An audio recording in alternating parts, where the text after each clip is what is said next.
कि एक पोइम थी, मैंने एक दफ़ा बीए में पढ़ाई, एलिज़ाबेथ बिशप एक थी, वो पोइटस हैं, उनकी पोइम है वन आर्ट। क्या नाम है? One art. अब वन आर्ट में वो जो आर्ट बताना चाह रही हैं, वो जो चीज़ सिखाना चाह रही हैं, सिखाने की कोशिश कर रही हैं वो है कि how to master the art of losing. चीज़ों को खो देने की जो फ़न है ना, उसको किस तरह उस पर अबूर हासिल करना है। ये भी एक फ़न होना चाहिए कि नहीं होना चाहिए? तो जो आजकल हमारी जो इमोशनल मिसमैनेजमेंट है, उसमें हमें जो वजह आपको नज़र आएगी वो क्या है कि we are always afraid of losing something. ऐसे ही है कि नहीं है? लूजिंग समथिंग, इज़्ज़त जाती रहेगी, नंबर कम आ गया तो ठीक है, इतने मार्क्स ना आए तो काम बड़ा ख़राब है। वो जो अब्बू की नज़र में, अम्मी की नज़र में वकार बना हुआ है, वो क्या हो जाएगा? ख़राब हो जाएगा। पोइटस ये कहना चाह रही है, कहना समझाती है कि कई चीज़ें ऐसी हैं that they seem to be filled with the intent. वो इस इंटेंट के साथ आती हैं। किस इंटेंट के साथ? इंटेंट टू बी लॉस्ट, वो खो जाने के इंटेंट के साथ आती हैं। And there loss is not a disaster. वो कहती है कि इनका जो लॉस है, इनका खो देना है, कोई डिज़ास्टर नहीं होता। फिर वो अपना कहानी बताती है कि मैंने इतने घर खोए हैं। आप बचपन में जिस घर में, आप में से अगर किसी ने बचपन में घर चेंज किया हो, तो वो वाला जो घर के साथ एक इमोशनल एक अटैचमेंट है, वो फील अभी तक होती है। मोस्ट ऑफ द स्टूडेंट्स को होगी, बच्चों को होगी। मैं 4 महीने रहा था कराची में अबू के साथ। वो 4 महीने मेरे ख्याल से मेरी ज़िंदगी के अभी तक के वो जो सबसे बेहतरीन 4 माह थे वो थे। और वो एक क्वार्टर में 2 रूम वाला क्वार्टर, उसमें हम रह रहे हैं, लेकिन क्या है, वो बस बड़ा अच्छा लग रहा है। अभी तक वो याद आता है, यानी कि वो फ़लाँ मौके पे फ़लाँ चीज़ें हमने देखी, फ़लाँ काम किए। क्या कौन सी क्लास में था? मैं नर्सरी या प्रेप में था। तो वो चीज़ें अभी तक क्या हैं, तो वो खो दी। तो अब मैं क्या उसके लिए इमोशनली अपने आप को डैमेज करूँगा? ज़रूरत ही नहीं है इमोशनली डैमेज करने की खुद को। क्या है कि मुझे ये सीखनी पड़ेगी, ये आर्ट, कि ये बस वो भी गुजर गया, ये भी गुजर गया। तो वो फिर अपने वो डिफरेंट चीज़ें बताता है कि आप अपने आप को रेडी रखें कि फ़लाँ चीज़ भी आपसे खो जाएगी। अब ये वक्त है आपका, आप इससे पहले एक वक्त को खो के आए हैं, मैट्रिक के दिनों को, ठीक है। वो उस वक्त में 2 चीज़ें थी। एक, कुछ बच्चे कहते थे कि टाइम ख़त्म हो, मोस्टली स्टूडेंट्स तो कहते हैं ये टाइम ख़त्म हो, लेकिन एक वक्त आता है हमें लगता है यार ये टाइम तो नहीं ख़त्म होना चाहिए था। वो फिर गम आता है, ठीक है। आप पहले मौका जो आप सीखते हैं कोई चीज़ खो देने का, वो मैट्रिक से निकलते हुए अपने दोस्तों को खो देने का। दूसरे नंबर पे ये वक्त है, तो ये भी क्या हो जाएगा? ख़त्म हो जाएगा। और आहिस्ता आहिस्ता एक टाइम आता है कि जब हम अपने प्यारों को खो देना शुरू कर देते हैं। और फिर बंदा जब सोचता है, उस वक्त पता चलता है यार हमारे बाप दादा और परदादा तक, यानी मैंने जो अपने 6 जो अपनी नस्लों के मुझे नाम याद है, तो मैं कभी कभी सोचता हूँ कि वो भी, उनको भी लगता था कि वो एक मेरे परदादा जो है वो पुलिस ऑफिसर थे, तो उनको भी लगता होगा कि मैं बड़ा जनाब इस तरह हूँ, मैंने इस दुनिया में बड़ा राज किया और मैं कभी नहीं जाऊँगा। वो भी चले गए, उन्होंने भी अपने वालिदैन को खोया, वो भी चले गए, उनके बच्चे आए तो उन्होंने भी उनको खोया। तो आहिस्ता आहिस्ता क्या होता है, हर एक ने एक दूसरे को क्या कर देना होता है? खो देना होता है। तो जो खो देने का ट्रॉमा है, उसने मुझे बड़ा डैमेज किया, जिसकी वजह से मैं इस चीज़ को, ये पोइम जो मैं रिलेट कर रहा हूँ ना, ये शायद किसी ने पहले इससे उस तरह से रिलेट नहीं की, ठीक है। जितने भी मोटिवेशनल स्पीकर्स हैं वो एक और थ्योरेटिकल आस्पेक्ट से देखते हैं इस टॉपिक को, मैं इसे दूसरे आस्पेक्ट से देख रहा हूँ कि जितनी भी इमोशनल मिसमैनेजमेंट है उसके पीछे एक वजह है, ये जो वन आर्ट है वो हमें नहीं आ रही अभी तक, और शायद आ भी नहीं सकती। वन आर्ट जो है वो, ये जो आर्ट ऑफ लूजिंग है, वो हमें, उसमें हम जो है वो अबूर नहीं हासिल कर पा रहे। ऐसा ही है जी। अब वो मज़ीद कहते हैं कि ये जो चीज़ों को खो देने का फ्लस्टर है, ये जो परेशानी है, ये जो दुख है, इसको आप मास्टर करें, तो फिर आपसे चीज़ें जो है वो आप देखेंगे कि आप बहुत अच्छा, यानी कि चीज़ों को इमोशनल हैंडलिंग जो है वो आपको आ जाएगी, इमोशंस हैंडलिंग। उसके बाद कुछ चीज़ें ऐसी हैं जो कि डिप्रेशन हमें, यानी कि आजकल एक बहुत टॉपिक आम हुआ है कि डिप्रेशन एंजाइटी। कुछ चीज़ें ऐसी हैं जो डिप्रेशन और एंजाइटी में नहीं आती। कभी कभी ऐसा होता है कि कोई चीज़ है, उसको डिस्कस किया जाए तो वो ज़्यादा फील होती है। जैसे कोरोना जब तक टीवी पे था ना, वो गली मोहल्लों में फील होता रहा है। अब वो कोरोना टीवी पे नहीं है तो बिल्कुल भी नहीं है। ऐसे ही है, मुझे यकीन है कि वो तब टीवी पे ना आता तो कोई नहीं था फील होना, हमने चलते रहना था, ठीक है। तो चीज़ें जब डिस्कस ज़्यादा होगी तो वो ज़्यादा वैसे मेंटल वो काम आ जाता है ज़्यादा, अगर यानी कि इतना वो होंगे नहीं जितना कि वो उनको एग्जैजरेट किया जाता है। तो आपको चीज़ों को, यानी उनकी समटाइम्स इग्नोर करना पड़ता है कि ये चीज़ नहीं है मेरे में। यानी अगर मैं बोलूँगा मैं डिप्रेशन का पेशेंट हूँ, तो फिर वो मामला आगे ख़राब होते जाएंगे। अब मैं ख़ुद को पहले तो पेशेंट मान लिया, फिर मामला ख़राब होते गए। पहले मैं ख़ुद को कंसिडर करूँ, नहीं यार मैं ठीक हूँ, वो थपकी की ज़रूरत होती है, समटाइम्स सिर्फ काउंसलिंग की ज़रूरत होती है और समटाइम्स सिर्फ थपकी की ज़रूरत होती है। तो जो नेचुरली सैडनेस है ये बीमारी नहीं है, उससे भागें नहीं, उससे ना भागें। उसकी वजह क्या है कि वो एक तो कहा जाता है कि इंसान जो है ना वो अपनी असल से जुदा होकर यानी जन्नत से निकल के जो है इधर आया है, तो इंसान आसाइशें चाहता है तो उस वजह से परेशान होता रहेगा। यानी जब हज़रत आदम आए थे दुनिया में, कहा जाता है कि वो भी फिर क्या थे, परेशानी के आलम में थे। तो आदमी की जो उसका स्टार्ट है वही क्या है, सैडनेस पे है। तो आप इससे क्यों भाग रही है? तो कुछ लोग, एक वो स्कॉलर कह रहे थे ये जो सैडनेस है, this is the trait of messengers of Allah, prophets of Allah. कि आप नबी इस्लाम पे एक दफ़ा सिचुएशन आ गई, सूरत दुहा आपने पढ़ी होगी, उसका ट्रांसलेशन पढ़ी है ना, वजदका दौलन फहा, अल्लाह ताला ने हौसला दिया उनको, अल्लाह ने पूरी सूरत उतार के उनको उस चीज़ से यानी कि निकलने के लिए एक हौसला दिया। तो ये सैडनेस जो एक हद तक वो तो क्या है, प्रॉफिट्स की, अंबिया की क्या है, एक ट्रेट है। उसके बाद एक होती है फ़िलोसॉफ़िकल सैडनेस, यानी मिर्ज़ा गालिब सैड ना होता, ठीक है, तो कैसे जॉन एलिया सैड ना होता, कैसे जॉन एलिया बनता, ऐसे ही है कि नहीं है? तो वो खैर वो थोड़ी सी हद से ज़्यादा आगे चला गया। तो लेकिन एक चलें एक ऑन अ लाइटर नोट मैंने ये बात कर दी, लेकिन जो सैडनेस है वो क्या है, वो आपको यानी वो कहते हैं कि a sensitive soul must experience some kind of sadness. To some extent बंदे को सैड होना बहुत ज़रूरी होता है। वो 2-3 चीज़ों में बड़ा फ़ायदा देता है। एक तो वो आपको हेल्प करता है, आपकी मदद करता है अल्लाह की तरफ वापस जाने में। बंदा ना उस वक्त में जितना वो नमाज़ें और तस्बीहें शुरू करता है, वो मुझे नहीं लगता कि यानी तो एक अंदर से बंदे का तज़किया नफ्स शुरू हो जाती है, ठीक है। तो अल्लाह ने उन लोगों को क्या कहा, उनका पे फलाह पा गए ये लोग जो जिन्होंने अपना तज़किया नफ्स किया, क़द अफ़लहल मुमिनून।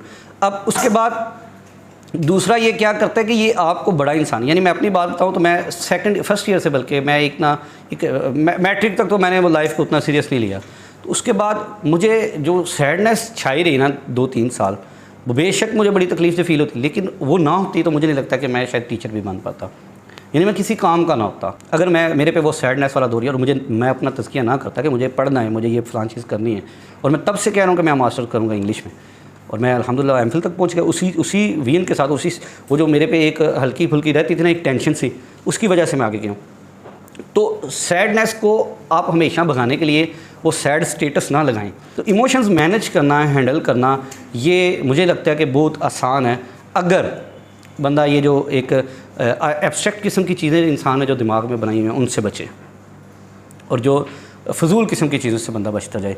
उसके बाद जो एक मैं पॉइंट इसमें डिस्कस करना चाहूँगा जो मैं लिखा है कि वो है कुछ लोग जेनेटिकली, यानी मैं अपनी बात बताऊँ तो मेरे अब्बू जो है वो फ्यूचर के बारे में बहुत सोचते थे, यानी मेरे बच्चे को क्या बनेगा, फ़लाँ काम का क्या बनेगा, और उसमें टेंशन बहुत लेते थे, इवन गुस्सा बहुत करते थे उस मामले में आके। तो कुछ चीज़ें जेनेटिकली आपके साथ आ जाती हैं।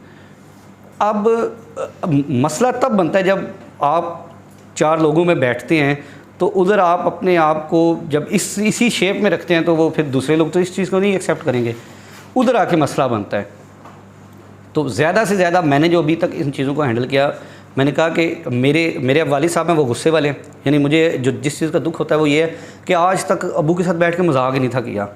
वो पता ही बाद में चीज़ों का एहसास एंड पे होने लगा कि यार मैंने किया क्या चीज़ें, यानी हमारा ये होता है ना कि वालिद घर आएंगे तो दूसरे कमरे में सलाम लेंगे ना, तो साथ ही दूसरे कमरे में कि वो डांट पड़ने लग जाएगी किसी न किसी बात पे। तो सारी चीज़ें सारा वक्त इसमें गुजारते। तो अबू हमारे की नेचर ऐसी थी, वो गुस्से वाला ही तबीयत, और नॉर्मली ऐसे ही होता है हर घर में, 80% तो मेरे ख्याल से ऐसे ही होता है। लेकिन मेरी जो अम्मी की तबीयत है, मैंने कहा यार वो भी तो मेरे जीन्स हैं, वो बड़ी मज़ाही हैं, ठीक है। तो मेरे अंदर दोनों चीज़ें हैं अल्हम्दुलिल्लाह। तो मैं ज़्यादा से ज़्यादा कहता हूँ कि वो अम्मी वाले मेरे जीन्स यार किसी तरीके हाईलाइट हों, ठीक है। तो मैं उसको अपने आप को कोशिश ये करता हूँ थोड़ा सा फ़नी माहौल में रखने की, तो उससे मेरा तो मसला मैनेज हो जाता है। अब आपको अपना वो गेट वे जो है वो देखना है कि किस तरीके से इससे निकलूँगा, कि किस तरह जो है वो मैं चीज़ें अपने जो इमोशंस हैं, वो जो गुस्सा है, जेनेटिकली जो कई प्रॉब्लम्स हैं, वो मैं किस तरीके से उन चीज़ों को मैनेज करूँगी। ये अब आपको खुद से डिसाइड करना होता है। इसके लिए आप काउंसलिंग करवाएंगी या किसी से मशवरे करते रहेंगी ना एवं, तो वो क्या करेगी, वो उन मामलों को ख़राब करेगी। आप दोस्त अच्छे से अच्छे बनाएं और डिफरेंट दोस्त बनाएं, उसमें बड़ा फ़ायदा होता है। समटाइम्स ये मसला आता है लोगों को जेनेटिकली, जो कहते हैं ना कि इमोशनली थोड़े से ज़्यादा तेज़ होते हैं, जो गुस्से में ख़ास कर, तो वो उनको मसला ये था है दोस्त ख़त्म ही बड़ी जल्दी होते हैं। तो क्या है, 1 हो जाएगा, 2 हो जाएगा। मेरे अल्हम्दुलिल्लाह 4-5 ऐसे दोस्त हैं जो 12-12, 13-13 साल से मेरे दोस्त हैं। तो दोस्त कम होते जाएंगे, लेकिन वो जो फिर वो जो नुचड़ के आएंगे ना, जो फ़िल्टर होके आएंगे, वो क्या होंगे, वो बड़े टॉप क्लास दोस्त होंगे। मेरी बेहतरी में मेरा 50 से 60% किरदार मेरे दोस्त हों। हर एक के घर का माहौल जब डिफरेंट होगा, हर एक के घर का माहौल डिफरेंट होता है, तो आप डिफरेंट चीज़ें ऑब्जॉर्व कर लेते हैं। तो डिफरेंट चीज़ें जब आप ऑब्जॉर्व करते हैं तो आप में फिर पॉजिटिव रहते हैं। आपकी नेचर है, आप किस तरह की पॉजिटिव चीज़ें ऑब्जॉर्व करते हैं या नेगेटिव करते हैं। लेकिन दोस्त इनफैक्ट जो है वो क्या करने चाहिए, इन शॉर्ट बनाने चाहिए। दोस्तों से बहुत कुछ अल्लाह जो है वो आपको देता है। दूसरे नंबर पे कुछ लोग ऐसे हैं, कुछ स्टूडेंट्स आप में से अगर ऐसे हैं, क्योंकि मैं तो जनरल बात कर रहा हूँ ना, आपने खुद सोचने के आप में से कौन इसमें फॉल करता है। कुछ लोगों ने ना बड़े ट्रॉमेटिक किस्म की सिचुएशंस को सर्वाइव किया होता है। बेसिकली हम कह रहे थे मरीज़ है, हम कह रहे हैं पागल है यार, साइको है। बेसिकली उसने बहुत बड़ी किस्म के जो पेनफुल जो टाइम है उसने वो पास किया होता है। उसमें उसको क्या करना चाहिए, अप्रिशिएट करना चाहिए ना, बजाय उसको क्या किया है हम उसको डिस्करेज करें और उसका मजाक बनाएं। नहीं, फिर जब आप ऐसे बंदे को वो जो थपकी देंगे, इनकरेज करेंगे, तो उसमें क्या फ़ायदा हो जाता है कि वो आहिस्ता आहिस्ता नॉर्मल लाइफ में वापस आने लगता है, खुश रहने लग जाता है। ठीक है, तो आप अपने आप को, अगर आप यानी कि मैं जो इधर बात करना चाह रहा हूँ वो ये है कि अगर आप में से भी किसी को कभी वो साइकोलॉजिकली कभी वो इमोशनल इम्बैलेंस फील हुआ है, तो आपने ना किसी की बातों में नहीं आना। आपने खुद को ये समझना कि यार मैंने ये सर्वाइव किया, ये नहीं था सर्वाइव कर सकता फलां बंदा। तो लिहाजा खुद को क्या समझना है आपने, अगर ऐसा है तो अल्हम्दुलिल्लाह मुझे लगता है कि आप सारी खुश हैं माशाल्लाह। कुछ लोग जो अपने नेगेटिव इमोशंस जो हैं वो दूसरे में देख लेते हैं। सड़दा बंदा आप पे होता है तो क्या असर होता है, तुम्हें पता है वो फलां बंदा मेरे से हसद करता है, ऐसे ही है। ये चीज़ छोड़ें, कोई हसद करता भी है ना तो यार आपको क्या लगे इससे, आप इग्नोर करें, आगे चलें। नॉर्मली ऐसा होता है कोई नहीं करता होता हसद, ऐसा भी होता है। कोई नहीं फूफो जादू करवा रही होती, बिल्कुल भी नहीं करवा रही होती, लोगों को लगता है कि फूफो जादू करवा रही। ठीक है, वैसे ही एक खुद से बनाई होती हैं चीज़ें। तो अपने ज़हन की जो चीज़ें हैं ना वो ख़त्म करें, अपने नेगेटिव इमोशंस को काबू करें, बजाय कि दूसरों को नेगेटिव समझते फिर। ये पॉइंट मेरी समझ आ रही, मुझे लगता है ये सबसे ज़्यादा इंपॉर्टेंट पॉइंट है। किसी को ना नेगेटिव समझें। मोमिन का आईना, ये हदीस है। आपको जब किसी के बारे में नेगेटिव थाट आए ना तो ख़ुद को 1 मिनट के लिए उसमें रख लें। समझ आ रही करी, खुद को फोकस जब करेंगे ना कि कहीं मैं अपनी वो जो ज़हनी जो मेरी फंस है उसकी वजह से तो नहीं ऐसा समझ रही, तो आपको पता चलेगा कि ये कुछ भी नहीं था ऐसा। और लोग कुछ भी नहीं सोचते होते आपके बारे में, ये बात याद रखिएगा। कुछ भी नहीं, लोग बहुत कम सोच रहे थे। और कई दफ़ा लोग फ़िक्रा करते भी हैं ना तो कुछ भी नहीं सोचते होते। जो रिश्तेदार होते हैं ना, मुझे नहीं लगता कि वो बहुत हद तक आगे जाते हैं, एक लिमिट तक भूल जाते हैं। आजकल तो ज़माना ऐसा है, लोग अपने लिए टाइम नहीं है लोगों के पास। एक पॉइंट है कि लर्न रेजिलियंस टू चैलेंजेस, यानी कि रेजिलियंट बने। ज़िंदगी में कभी भी चैलेंज आए तो रेजिलियंट होता है कि वो कितना अच्छा वापस आते हैं, कम बैक कितना अच्छा है आपका लाइफ में। कभी कोई मसला बने तो उसके बाद आप वापस कैसे आते हैं। उसकी एक तरीका ये भी होता है कि आप चीज़ों को भूलना जल्दी आना चाहिए आपको, तो चीज़ों को मैनेज करना अच्छे से आना चाहिए। आपको डाइवर्स और एडवर्स किस्म के माहौल में रहना आना चाहिए। आपको पता ना चाहिए मेरा इससे मिजाज मैच नहीं करता तो मैंने किस तरह इसके साथ सर्वाइव करना है। तो ये बहुत मुश्किल है, मेरे लिए भी बहुत मुश्किल चीज़ है। मैं ऐसा नहीं कह रहा कि मैं इसमें मास्टर कर चुका हूँ। हाँ, लूजिंग वाली सीन पर मैं मास्टर कर रहा हूँ अल्हम्दुलिल्लाह। आर्ट ऑफ लूजिंग जो है वो मैं सीख रहा हूँ। तो दूसरा ये कि ये जो डाइवर्स किस्म का माहौल है, डाइवर्स कहते हैं मुख्तलिफ और एडवर्स कहते हैं मुखालिफ किस्म का माहौल। तो रेजिलिएंट बने। कभी किसी के साथ मसला बने घर में ना जाके बताएं। बहुत वो नालायक बच्चा होता है जो घर में बताया कि मैंने फलाने मारा है। ठीक है, और लास्ट है जी वही बात मैं अगेन कर रहा हूँ, ज़्यादा से ज़्यादा टाइम कोशिश करें। अगर आपके ग्रैंड पेरेंट्स में से कोई ज़िंदा है तो उनके साथ वक्त गुजारें, उनके साथ दोस्ती लगाएं। ठीक है, वो पैसे भी बड़े देते हैं, ये भी याद रखिएगा। ठीक है, वो एम ही देते रहते हैं कभी कभी ना। आपने दादी अपनी वो पोटली से निकाल के 100 रुपया दे देगा। अब तो 100 वाला ज़माना नहीं है, 1000 दे देंगे। तो उनके साथ दोस्ती लगाएं तो वो पैसे मिलते रहेंगे, वैसे ही इमोशंस ठीक रहेंगे। ठीक है, अच्छा फील होता रहेगा। आपने कभी देखा है एक लड़का इंग्लैंड में होता है, वो अपनी दादी के साथ बहुत अच्छी दोस्ती, मुझे लगता है ये इमोशनली सबसे ज़्यादा स्टेबल होगा। वो अपनी दादी को कभी फ्रांस में फिराने लेके गए, कभी किस ट्रिप में लेके, और उसकी जो दादो दुआएं दे रही होती हैं और चीज़ों को जो पॉजिटिवली ले रही होती हैं, मुझे लगता है कि कमाल। मुझे अपने दादाबू याद आ जाते हैं। दादाबू मेरे 2009-10 में फोत हुए थे।